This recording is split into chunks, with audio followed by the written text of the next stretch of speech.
E aí, meus amigos, vamos nós.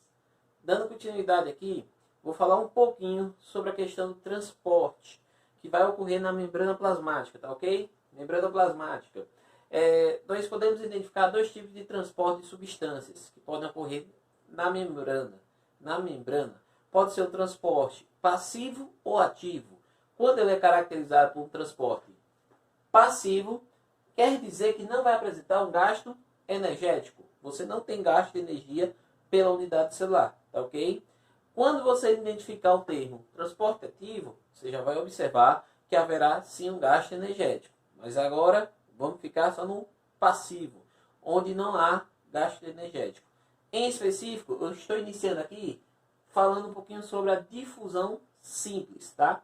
Difusão simples. Difusão, ele parte do princípio, da ideia, melhor dizendo, de difundir. Ou seja, você vai ter uma difusão a partir do gradiente de concentração, tá?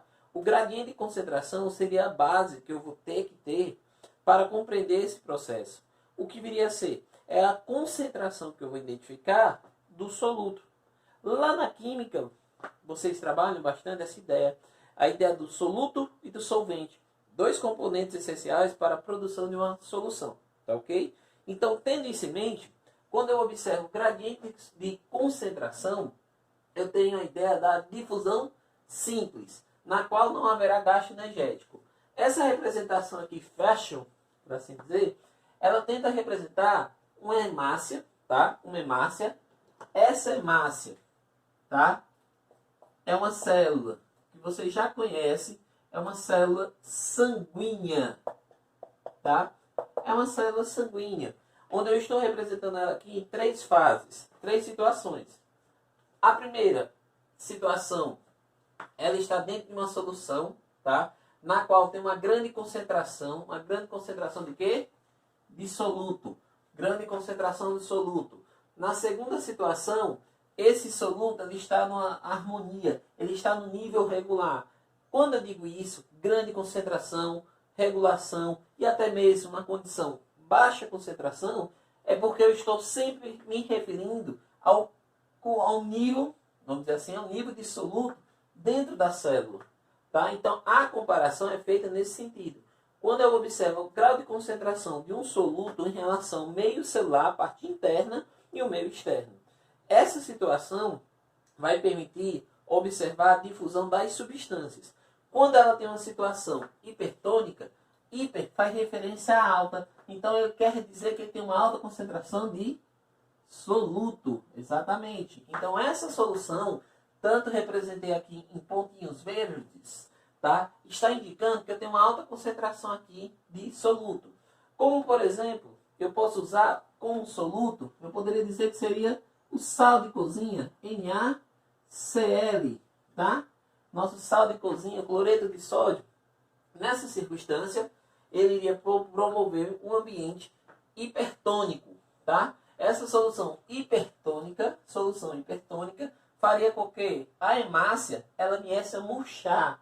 Exatamente, ela iria murchar. Por quê? Porque no meio hipertônico, a hemácia, ela irá perder água. Então, ela vai perder água. Justamente, o grande volume, que eu estou me referindo aqui, é o grande volume de água. Então, grande volume, pequeno volume. Aqui a seta indica uma saída. Ela está indicando justamente que a água está saindo dessa unidade celular, murchando, causando um dano direto a essa hemácia, tá? Quando eu observo na segunda situação, é isotônica. Iso dá a ideia de regular. A concentração de soluto estará regular tanto no meio externo como no meio interno. Levando em consideração assim, então a célula, a hemácia, novamente representada aqui, ela está estabilizada. Ela não sofreu nenhum dano, ela não foi afetada nem alterada. Tá ok?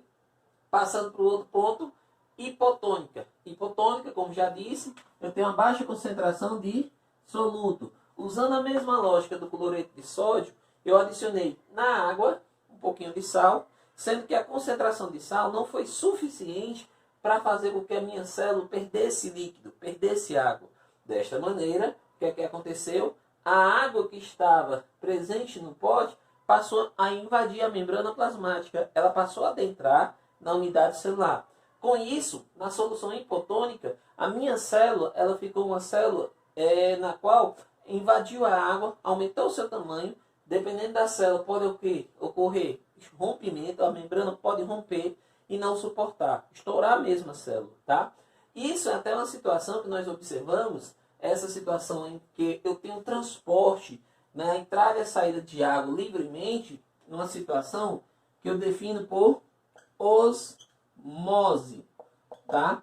Então, a osmose estará ligada diretamente na movimentação da água para o meio celular. Entrada e saída, osmose. Tá ok? Em relação à água. Quando eu vejo a difusão simples, eu estou me referindo à concentração de soluto, que vai influenciar na entrada e na saída dessas moléculas. Observando que quem é que está sendo afetado nesse processo? Quem está sendo afetado nesse processo diretamente é a, botando novamente aqui para não esquecer, água.